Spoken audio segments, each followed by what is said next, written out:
함께 하나님의 말씀 같이 읽도록 하겠습니다. 빌립보서 1장 12절에서 21절까지 말씀입니다. 우리 서로를 향해서 함께 예배할 수 있어서 행복합니다라고 인사하도록 하겠습니다.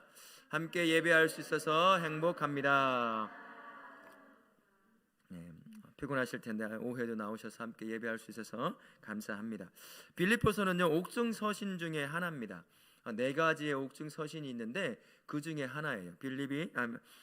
사도 바울이 로마에 이제 가택연금 상태에 놓여 있던 상태에서 각 교회에서 들려오는 소식들을 듣고 그 지역마다 이제 편지를 써서 그들을 위로하고 때로는 책망하기도 하고 바른 진리를 가르치는 그러한 일을 했는데, 그 중에 편지가 하나가 바로 우리가 읽었던 빌립보서라고 할 수 있습니다. 편지의 내용을 보면 빌립보 교회 안에 갈등이 있었다는 것을 발견할 수 있어요. 근데 이 갈등이 가택연금에 갇혀 있는 사도 바울과 연관되어 있다는 것을 알 수 있습니다. 사도 바울은 예수님을 이 몸으로 오신 예수님을 직접 보지는 못했어요. 물론 어렸을 때 어느 순간 보았을 수도 있었겠습니다만은 제자로 부름받아서 그와 함께 3년 동안 사역을 해본 경험이 없어요. 다메섹으로 가서 예수 믿는 사람을 잡아서 끌고 오려고 하는 그 길에 영으로 임하신 예수님을 만났을 뿐이지, 육신으로 임해 있던 예수님 밑에서 제자로서 사역을 감당한 일이 없어요. 그게 많은 사람들에게 공격거리가 되었습니다. 네가 진짜 사도냐? 예수님과 함께 3년 동안 사역도 하지 않았으면서 어떻게 네가 사도라고 할 수 있느냐라는 것을 끊임없이 공격을 받았던 사람이 이 사도 바울이에요. 그래서 사도 바울을 시기 질투하는 사람이 어느 공동체, 교회 안에서도 항상 있었다는 거예요. 오늘도 보니까 빌립보서에 보니까 이 감옥에 갇혀 있는, 가택연금 상태에 놓여 있는 이 바울 때문에 이 교회 안에 갈등이 일어나기 시작한 것이에요. 이 바울을 시기 질투하는 사람이 있는 것이죠. 어떻게 다른 12제자와 함께 하나님 예수님과 사역을 해보지도 않은 바울, 그가 사도라고 부를 수 있느냐라고 시기 질투하는 사람. 그런데 그에게 주어진 여러 가지 사역들에 대해서 나도 할 수 있는데 라고 하면서 그 질투하는 사람이 있는가 하면, 그 반대로 그 사도 바울을 있는 모습 그대로를 인정하고 받아들이고 사도로서 그와 함께 사역하려고 하는 그러한 사람의 두 부류가 이 안에서 갈등을 일으키고 있었어요. 이게 바울이 그 자체가 교회 안에 때로는 갈등을 일으키는 사람이었다는 거예요. 있는 모습 때문에, 그 모습 그대로 때문에 그런 일이 있었다는 것이죠. 그런데 바울의 모습을 보게 되면, 바울이 이 갈등을 대처하는 것을 보게 되면 크게 신경 쓰지 않는 것을 볼 수 있어요. 그게 교회를 무너뜨리는 일이 아니라고 한다면 그다지 크게 문제를 삼지 않는 것을 볼 수 있습니다. 어떤 시기든 간에 예수님이 전파되고 복음이 전파되면 된다라는 마음을 갖고, 열려있는 마음을 갖고 있던 사람이 바로 사도 바울이었어요. 시기 질투를 통해서 내가 바울보다 더 열심히 해서 복음을 많이 전해야지 라고 하는 사람을 통해서 복음이 전해지던, 아니면 순수하게 바울을 인정하고 사랑하고 그 마음으로 가택연금 상태에서 아무것도 못하고 있으니 나라도 열심히 복음을 전해야 되겠다 하면서 바울을 생각해서 복음을 전하는 사람이든 누구든 간에 전해지는 것은 복음이요, 전해지는 것은 예수라는 사실을 알고 있었기 때문에 이것 문제 가지고 크게 문제 삼지 않았다라는 것입니다. 우리가 바울을 보게 되면 바울이 관심이 있었던 것은 복음의 전파에 관한 이야기였습니다. 그리스도가 영광 받는 일이었고요, 20절에 보게 되면 그리스도가 존귀하게 되는 것, 그게 바로 바울의 일생의 목적이었기 때문에 자기가 가택연금 상태에서 움직이지 못하는 그 상태 가운데서 자신을 대신해서 시기와 질투를 가지고 복음을 전하고 예수를 증거하던, 나를 사랑해서 예수를 증거하던, 결국 증거되고 전파되는 것은 복음이요 예수 그리스도다라는 사실을 알고 있었기 때문에 있는 모습 그대로를, 그 상태를 받아들이는 것을 볼 수 있습니다. 주님을 섬기는 그 삶을 보게 되면 때로는 사람 때문에 상처를 받는 일이 참 적지 않게 있다는 것을 발견할 수 있어요. 사도 바울도 마찬가지였고요, 사도 바울도 그랬고, 사도 바울을 대해야 될 그 안에 공동체도 사도 바울 때문에 갈라지는 모습이 있잖아요. 그가 나쁜 일을 해서가 아니라 있는 모습 그대로 때문에 갈라지는 일도 발생한다는 거예요. 이게 모든 것이 사람과의 관계가 이루어지는 이 교회 공동체 안에서 섬기면은 사람 때문에 문제가 발생하기도 하고 상처를 입기도 한다라는 것입니다. 성경에 보면 많은 사역자들이 사람 때문에 어려움을 당하는 그런 경우를 볼 수 있는데, 몇 분을 보게 되면 모세 한번 보세요. 민수기 11장에 보게 되면 모세가 이스라엘 백성을 끌고 와요. 그 어려움과 목숨을 다 걸고 끌고 오지만 기회만 되면, 조건만 되면 하나님 앞에 원망하고 모세를 돌로 쳐 죽이려고 하는 그 이스라엘 백성이 나중에 참다 못해서 하나님께 이렇게 고백할 때가 있었어요. 하나님, 우리말로, 우리식으로 말하면, 우리 전주 전라도식으로, 하나님 나 좀 죽여버리시오. 나 도저히 못 참겠어. 이것들 때문이지. 나 죽여버리시오. 그냥 그런 표현이 나와요. 11절에 얼마나 애를 탔으면 자기가 죽이려고 끌고 오는 것도 아니고 어제까지 만나 먹고 물 먹고 뭐하고 했는데도 오늘 물 조금 부족하다고 자기를 돌로 쳐 죽이려고 하는 사람들 매일같이 만나야 하니 얼마나 스트레스가 되겠어요. 하나님 나 좀 죽이시오. 그냥 날 데려가 버리시오. 그렇게 얘기하는 장면이 나온다는 거예요. 사람 때문에 고통을 당하는 것이죠. 모세만 그랬겠습니까? 예수님도 사람 때문에 상처받는 일이 생긴다는 것이에요. 예수님께서 누가복음 17장에 보게 되면 문둥병 10명을 고치는 장면이 나오잖아요. 그 중에 10명을 고침받고 몇 명이 돌아와서 예수님께 감사하단 말을 전했죠? 한 명이었어요. 예수님 물어보시는 장면이 있어요. 다 어디 갔냐? 왜 너 혼자냐? 열심을 다해서 섬기고 돕고 위로해주고 하면 보통의 사람들이라고 한다면 감사합니다, 수고하셨어요, 고마워요, 이런 말을 하는 게 보통의 사람들이잖아요. 물론 그런 소리를 들으려고 하는 것도 아니지만 그 소리는 우린 서로를 해줄 수 있어야 돼요. 격려거든요. 그게 더 잘 섬길 수 있도록.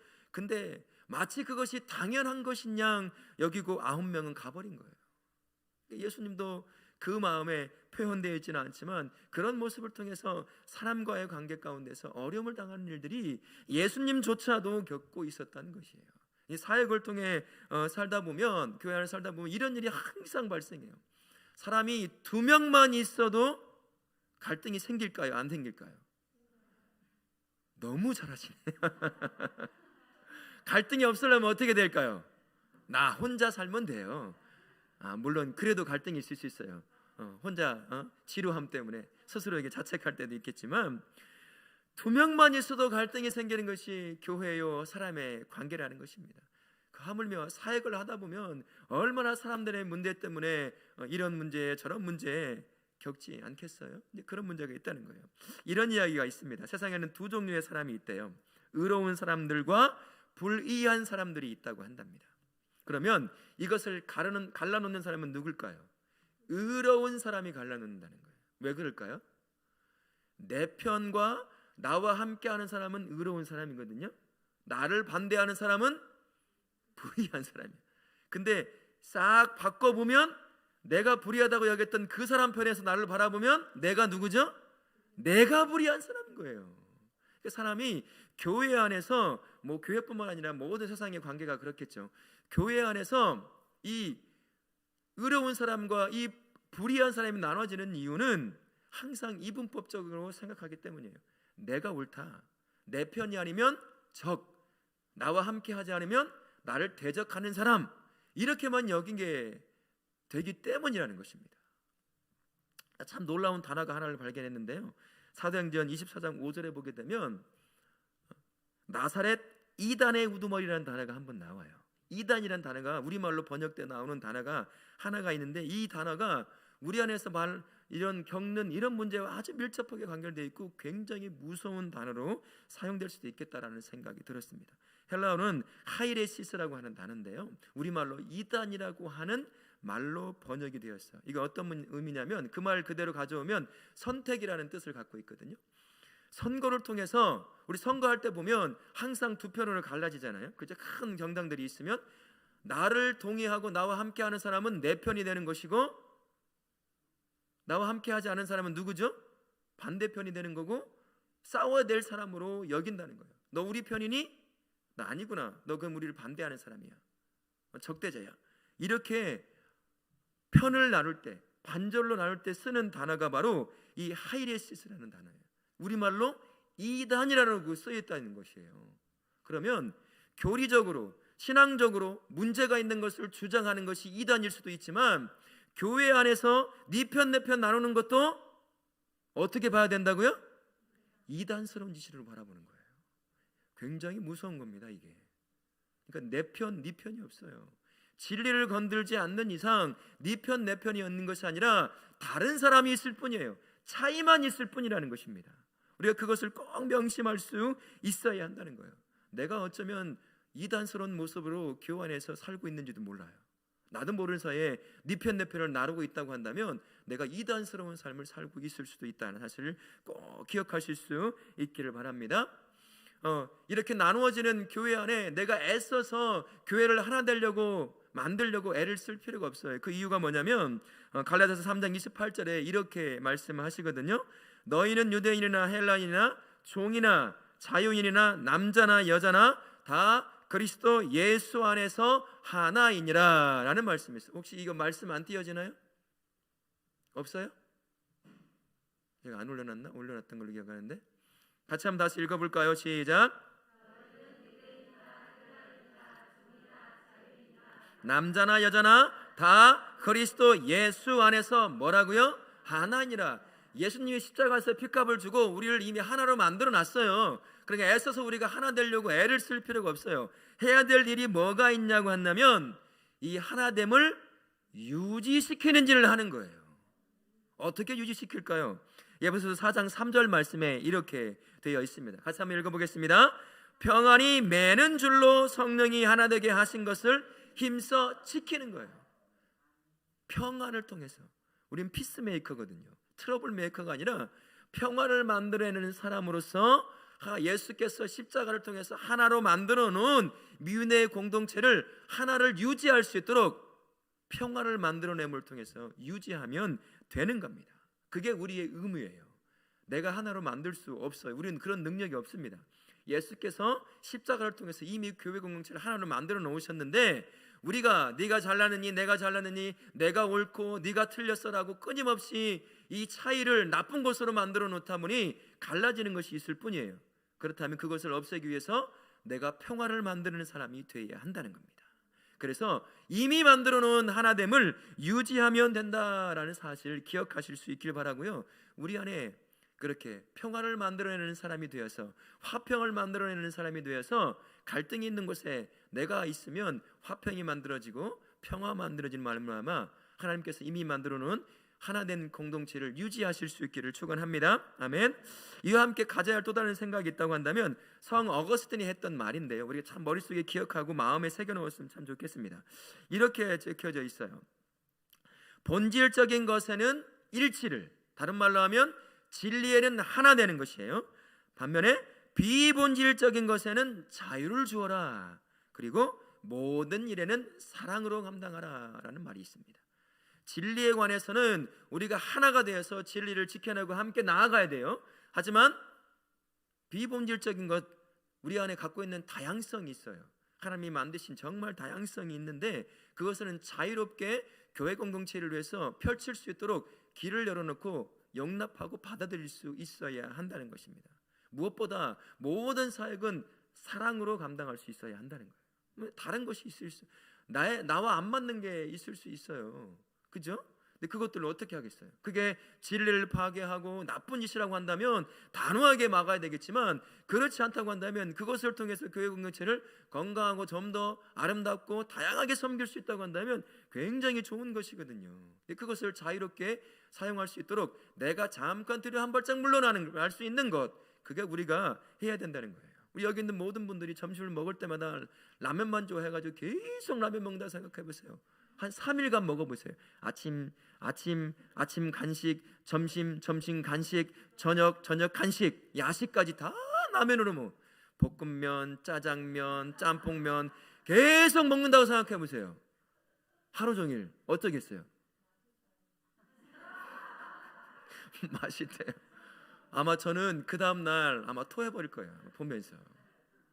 먹는 것도 다 달라요. 다양한 것들 먹어야, 여러분들 먹어야 이 맛도 보고 저 맛도 보고 짠 것도 보고 싱거운 것도 보면서 맞춰가고 다 많은 것을 다양하게 누릴 수 있는 것처럼, 교회 공동체가 참 멋있게 하나님의 몸낸 공동체를 섬길 수 있으려고 한다면 우리 안에 다양성이 항상 살아 있어야 돼요. 그러려고 한다면 네 편 내 편을 나눠서는 절대 안 된다는 거예요. 차이를 받아들일 수 있어야 하는 거예요. 다름을 다름으로 받아들일 수 있어야 돼요. 이게 진리와 관련된 문제가 아니라고 한다면 거기에 우리가 겁을 먹었을 필요가 없다라는 사실 꼭 기억하실 수 있길 바랍니다. 교회 하나에 갈라지는 이유가, 교리 때문에 갈라지는 이유는 진짜 많이 없어요. 정말 악한 교리, 진리 때문에 교회가 파멸로 이르는 경우는 정말 이단이 들어와서 아예 대놓고 무너뜨리려고 하지 않는 이상 이 안에 진리 때문에 싸워서 갈라지는 사람은 없어요. 우리 안에 이런 사람이 있어요? 있습니까? 네, 예수님은 그냥 신이야, 몸으로 입고 오지 않았어 라고 얘기하는 사람 있어요? 없잖아요. 그거 갖고 싸운 사람 한 명도 없어요. 뭐 갖고 싸울까요? 나의 차이 때문에 싸우는 거예요. 그분과 나의 차이, 똑같은 것을 바라보면서 다른 관점으로 바라보는 것 때문에, 그것 때문에 네가 틀렸느니 내가 틀렸느니, 그러니까 내 편대 네 편대면 안 돼, 막 이랬다 보니 싸우게 된다는 것이에요. 이 몸된 교회를 분열시키는 이단스러운 일을 행하게 된다는 것입니다. 그렇다면 이런 차이로 갈등과 문제를 해결하기 오는 그 문제를 해결하기 위해서 우리가 해야 될 것이 무엇이 있을까? 하나님께서 우리에게 주신 것을 한번 생각해 볼 필요가 있습니다. 하나님은 우리에게 이 머리를 주셨어요. 이성을 주셨습니다. 이성적 판단을 할 수 있도록. 그래서 함께 이야기하면서 무슨 차이가 있는지, 이게 더 하나님의 몸된 교회를 얼마만큼 더 지혜롭고 풍성하게 섬길 수 있고 건강하게 세울 수 있는 것인지를 이야기하는 거예요. 그리고 이성적 판단을 통해서 가장 좋은 것, 더 좋은 열매를 맺을 만한 것들을, 그것을 선택해내는 것이죠. 그죠? 그러고 나서 그것을 말로 표현하는 거예요. 말로. 이 안에 있는 감정적인 것만으로 이렇게 표현해서는 싸움밖에 안 나요. 하나님이 주신 언어와 하나님이 주신 이 이성을 통해서 무엇이 더 교회를 아름답게 섬길 수 있는 것인지 여러 방법들을 같이 이야기하며 나누며, 그래 이것이 훨씬 좋겠다라고 하면 내 것이 채택이 안 돼도 내려놓고 더 좋은 것을 다 할 수 있도록 도와주고 섬겨주고 길을 열어주고 인정해주고 받아주는 것이죠. 그러면 내 것이 선택이 안 됐을 때, 선택됐을 때보다도 더 풍성하게 주님의 몸된 교회를 섬길 수도 있다는 것입니다. 그래서 하나님이 이미 주신 것들, 머리를 써서 생각해보고 말을 통해서 설득하고 주장하고 이런 과정들이 필요하다는 거예요. 그 다음에 이제 마음에 안 맞을 수 있거든요. 사실 내가 살아왔던 삶의 경험들이라든지 이런 것들이 이 마음에 딱 부딪힐 때가 있어요. 이게 나쁜 것은 아닌데 이것도 좋고 이것도 좋은 거예요. 근데 이것을 딱 부딪힐 때가 있어요. 그렇다면 많은 사람이 훨씬 좋은 열매를 맺을 수 있는 것이 있다고 한다면 이 부딪힘도 내가 내려놓을 수도 있어야 한다는 것입니다. 그래서 교회 공동체가 훨씬 더 풍성함으로 섬길 수 있도록 그렇게 해야 된다라는 사실을 꼭 기억하실 수 있기를 바라고요. 마지막 하나 더 기억해야 될 것이 있다고 한다면 우리가 같은 예수님을 믿는다는 사실이에요. 같은 예수님을 믿는데 나는 예수님의 손가락을 믿어, 나는 예수님의 귀를 믿어, 뭐 그렇게 말할 수 없잖아요. 똑같은 예수님을 믿고 있어요. 그 하나만 가지고 그분을 바라보면서 내 것을 내려놓을 수 있다고 한다면 갈등은 정말 최소화될 겁니다. 그리고 이 안에 있는 다양한 것들이 멋지게 주님의 몸된 교회를 세우는데 아주 멋지게 사용될 수 있을 거예요. 내 안에 사장되는 것, 우리 안에서 함부로 말을 못해서, 주장하지 못해서 사용하지 못하는 여러 가지 달란트들이 있는지도 몰라요. 내놨다가는 분명히 반대가 될 것이 뻔하니까 이런 것들이 있어서는 안 된다는 거예요. 언제든 말을 통해서 이야기하고 서로 대화를 나누며 좋은 것을 선택할 수 있는 그러한 환경을 만들어 가야 된다는 것이 우리가 해야 될 일이라는 것입니다. 그래야 주님의 몸된 교회를 건강하게 더 섬길 수 있다라는 사실을 기억하실 수 있기를 바랍니다. 만일 우리가 그리스도인답게 행동을 하려 한다고 한다면 상대를 공격하기보단 제가 조금 전에 말씀드린 것처럼 하나님이 이미 주신 것들, 언어와 이성과 그리고 감정과 이미 함께 똑같은 예수님을 믿고 있는 그 믿음을 가지고 이야기하고 호소하고 때로는 주장하고 할 수 있어야 한다는 거예요. 그렇게 함으로 말미암아 차이 때문에 오는 이 갈등을 해결할 수 있어야 돼요. 그래서 좋은 것을 선택할 수 있어야 한다는 것입니다. 마태복음에 보게 되면 5장 21절부터 26절까지 보게 되면 예수님께서 이렇게 차이 때문에 오는 갈등을 두고 뭐라고 말씀을 하셨어요. 우리 좀 길지만 같이 한 목소리를 한번 읽도록 하겠습니다. 옛사람에게 말한 바 살인하지 말라. 누구든지 살인하면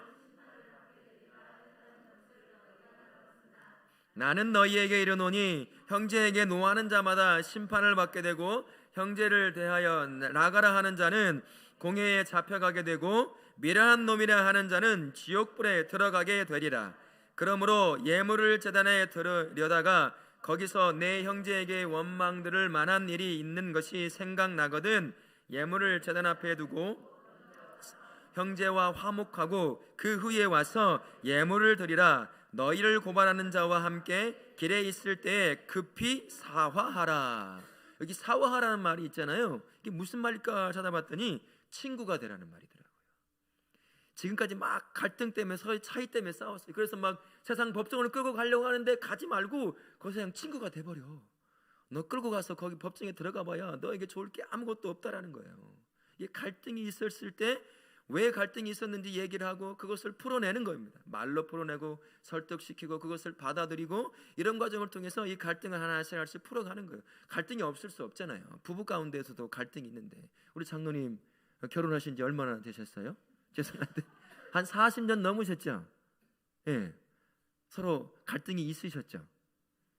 말을 못하셔요. 당연히 있죠. 이 갈등을 풀 때 이게 한쪽 편이 일방적으로 입을 다물고 있으면 이게 쌓이게 되더라고요. 이게 말을 통해서 조금은 티격태격 하더라도 티격태격 하는 시간이 지날수록 이제 이성적으로 이야기하게 되고 받아들이게 되고 아 그랬구나라는 과정이 만들어진다는 거예요.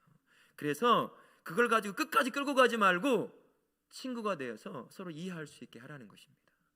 그렇게 해서 교회 공동체를 세워가라라는 말씀을 하는 거예요. 이 과정에서 하나님의 일꾼이 인정하고 내려놓아야 할 것이 한 두 가지가 있는데요. 첫 번째는 우리가 저마다 자기만의 바른 정답을 가지고 있다고 확신하는 것, 그것을 내려놓으라는 것이에요. 아, 내가 옳을 수도 있어요. 하지만 더 오를 수 있는 것이 있을 수 있다는 사실을 인정하고 때로는 내려놓고 들을 수 있어야 한다는 것입니다. 그것을 계속 붙잡고 있는 한 다른 사람이 그 앞에서 말할 수 있는 기회가 사라져 버리는 거예요. 다른 사람의 차이를 내려놓을 수 있는 그러한 상황 가운데 오지가 않는다는 것입니다. 때로는 이것이 어떤 목사님이 이러시더라고요. 이것이 왜 그러냐? 모든 일이 자신들의 방식대로 진행되기를 기대하고 있기 때문인데 그게 어떻게 표현되냐면 교만스러움으로 표현된다는 거예요. 내가 옳은 거니까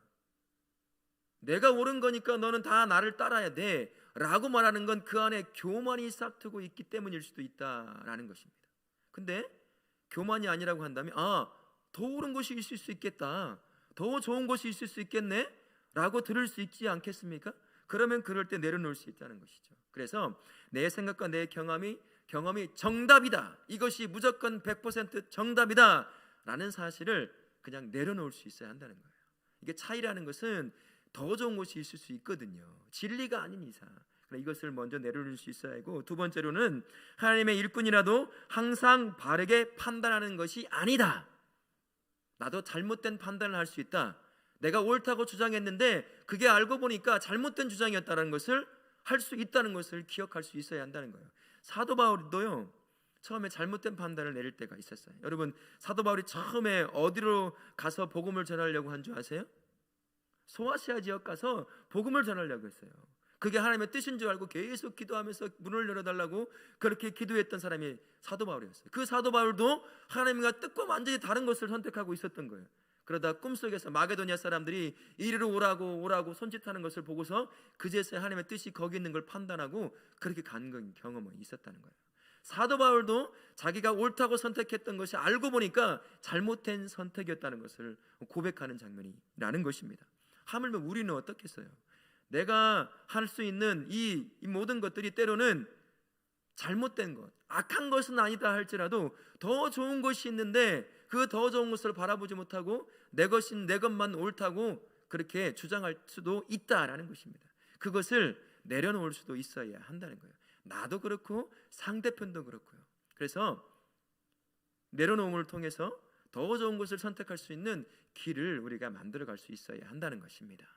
그래서 첫 번째로는 방금 내가 옳다라는 사실을 한번 내려놓고, 두 번째로는 내가 옳지 않을 수 있는 판단을 내릴 수 있는 연약한 자구나, 한번 들어보자, 이야기해보자, 판단해보자, 이런 마음을 갖게 되면 내가 결정해서 하는 것보다 더 큰 것을 이룰 수 있는 그러한 길로 하나님 우리를 인도해 갈 수도 있다는 것입니다. 그렇게 될 때 교회 공동체가 더 아름답고 건강하게 세워지고 섬길 수 있다는 사실을 우리가 기억할 수 있어야 한다는 것입니다. 결국 모든 하나님의 나라의 일꾼들은요, 예수 그리스도처럼 사역하면 된다라는 것입니다. 예수님은 어떻게 사역하셨어요? 우리 안에 얼마나 큰 차이를 발견하셨을까요? 예수님은 신이십니다. 죄가 없으신 분이에요. 그러나 죄가 있는 사람들 사이에서 사역을 하셨어요. 하늘과 땅 차이보다 더 큰 차이를 갖고 있는 사람들을 섬겼단 말이에요. 용납할 수 있었겠어요? 하나님이 싫어하시는 게 뭐죠? 죄예요. 죄는 결코 눈 감지 않는 분이 우리 하나님이십니다. 그분이 죄를 갖고 있는 저를 품고 함께 동역자로 세우실 때 어떻게 세우셨을 것 같으세요? 그 차이를 인정하는 거예요. 그리고 섬긴 것이죠. 그 모습이 우리의 모습이 되어야 한다는 것입니다. 나와 차이가 있다는 것을 인정하고 예수님처럼 그냥 서로를 섬겨버리면 되는 거예요. 아, 그럴 수 있겠구나, 저럴 수도 있겠구나, 저것도 좋네, 저것도 아름답네, 이렇게 받아들이는 거예요. 그러다 보면 이 차이가 어떤 문제를 일으키는 것이 아니라 더 큰 열매를 맺는 그러한 사역에 될 수 있다라는 것입니다. 그러니 우리가 예수님처럼 서로를 섬겨버리면 이 차이에서 오는 문제가 쉽게 해결된다라는 사실 꼭 기억하실 수 있기를 바랍니다. 그래서 그리스도의 일꾼은 차이를 가진 사람들을 섬기는 동안에 이런 마음을 품고 있어야 돼요. 예수님은 여전히 나를 섬기고 있다는 사실, 여전히 십자가를 지고 나를 섬겼지만 다시 하늘로 올라가셔서 여전히 나를 위해서 여전히 중보기도 하며 나를 섬기시고 계시다는 사실을 기억하면서 예수님도 나를 섬기고 있는데 내가 함께한 지체를 내가 섬기지 못하면 어떻게 되겠느냐. 차이 때문에 나랑 조금 다르다고, 내 의견과 다르다고 편 가르고 모른 척하고 미워하고 어떻게 그럴 수 있겠느냐는 것입니다. 나 같은 죄인을 여전히 하늘에서도 예수님은 섬기고 있는데 그 마음을 가지고 나와 함께 차이를 가지고 있는 사람들을 섬기면 된다는 것이에요. 그러면 우리 공동체가 지금보다 더 아름다운 공동체, 건강한 공동체로 세워져 갈 수 있다는 것입니다. 이게 바로 하나님의 나라와 하나님의 몸된 교회를 섬기는 하나님의 일꾼이 가져야 될 마음이라는 사실을 꼭 기억하실 수 있기를 바라고요. 내가 내려놓아야 할 것이 무엇이 있는지, 용납해야 될 것이 무엇이 있는지, 어떤 관점을 가져야 되는 것인지를 꼭 기억하시고 하나님께 기도하시면서 그 관점을 가져가실 수 있기를 축원합니다. 아멘. 하나님은 자신의 자녀인 우리를 통해서 몸된 교회를 세워 가십니다. 우리가 가진 서로의 차이를 적극적으로 이용하셔요. 우리는 차이 때문에 갈등을 일으킬 때가 종종 있지만 우리 예수님은 우리가 가지고 있는 차이를 적극적으로 이용해서 주님의 몸된 교회를 건강하게 세워 가셔요. 키보드 좀 켜주세요. 나와요? 키보드 좀 켜주세요. 이 차이를 적극적으로 사용하셔서 몸된 교회를 아주 다양하고 멋지게 섬겨가신다는 거예요. 예수님은 그렇게 우리를 품으시고 가시니까 그게 가능한 것이겠지요. 주님, 주님의 몸된 교회를 섬기는 일꾼을 우리를 사용하실 때도 똑같습니다. 우리 안에 다양한 차이들, 서로 때로는 갈등을 일으킬 수 있는 그런 차이들도 있지만 그것들을 예수님께서는 잘 이용하셔가지고 이런 모습으로 사용하시고 저런 모습을 사용하셔요. 내가 감당할 수 없는 것을 또 다른 사람이 감당하게 하고 때로는 눈에 보이지 않지만 그분을 통해서 빈 공간이 생기지 않도록 섬기게 함으로 말미암아 교회 공동체를 건강하게 세워가시는 일들을 우리 예수님이 하신다라는 것입니다. 예수님처럼 우리 안에서도 이 다양성을 서로 용납하고 끌어안고 받아들이고 할 수 있는 마음의 준비가 필요하다는 것입니다. 우리가 지금까지 잘해 오셨지만 새로운 사람들이 들어오고 함께 공동체 생활을 하고 싶어하는 사람들이 들어온다고 한다면 그들이 가지고 있는 차이를 용납하고 받아들일 수 있는 그러한 마음의 준비가 되어 있어야 한다는 거죠. 여러분들 교회 공동체를 옮겨오신 분 계실지 모르겠지만 한 교회 공동체에 가서 적응한다는 게 보통 쉬운 일이 아니에요. 정말 어렵고 어려운 일입니다. 평생 함께 해왔던 그 사람들 사이에 이방인처럼 딱 세워져 있는 내가 들어간다는 거요, 그거 불가능한 게 가까운 것이에요. 어떻게 해야 되겠어요? 이미 있는 사람들이 조금 차이를 갖고 있는 그 사람을 향해 마음의 문을 여는 수밖에 없어요. 그 차이를 인정해 주는 거죠. 받아들이는 거예요. 차이점 받아들인다고 교회가 무너지지 않거든요. 교회는 내 힘으로 하나됨을 이루는 것이 아니라 이미 예수님이 하나됨을 이루어놨기 때문에 나를 통해서 내가 무엇을 하기 때문에 뭐가 되는 것이 아니라는 사실을 기억하시고요. 차이가 있는 사람들을 받아들일 수 있을 그런 마음과 눈을 항상 준비해 갈 수 있어야 하는 것입니다. 차이는요 나쁜 게 아니에요. 다름은 나쁜 게 아니에요. 그죠? 남자와 여자가 다른 게 나쁜 건가요? 그렇지 않은 거예요. 나이 차이가요? 나쁜 건가요? 전혀 나쁜 게 아니에요. 능력 있고 없고 그게 나쁜 건가요? 나쁜 게 아니에요. 이 차이라는 것은 서로를 보완해주고 이 차이를 통해서 더 멋지게 하나님의 몸된 교회를 세워가기 위해 주신 것이라는 사실을 기억하시면서 하나님의 이끌을 부름받은 우리 모두는 항상 이 차이를 인정하고 받아줘야 합니다. 핏값으로 우리를 하나 되게 하신 이 하나됨을 최선을 다해서 내 것을 내려놓음을 말미암아 지켜낼 수 있어야 한다는 것이고요. 예수님께서 여전히 우리를 하늘에서 중보하시며 우리를 섬기는 것처럼 똑같이 그 마음으로 차이를 가진 여러 사람들을 인정함으로 그들을 섬기는 것이 우리가 해야 될 그리스도의 일꾼으로 부름받은 우리가 해야 될 일이라는 사실을 기억하시고 그렇게 멋진 하나님의 일꾼으로 쓰임받는 복된 일꾼들 되실 수 있기를 예수님의 이름으로 축원합니다. 아멘.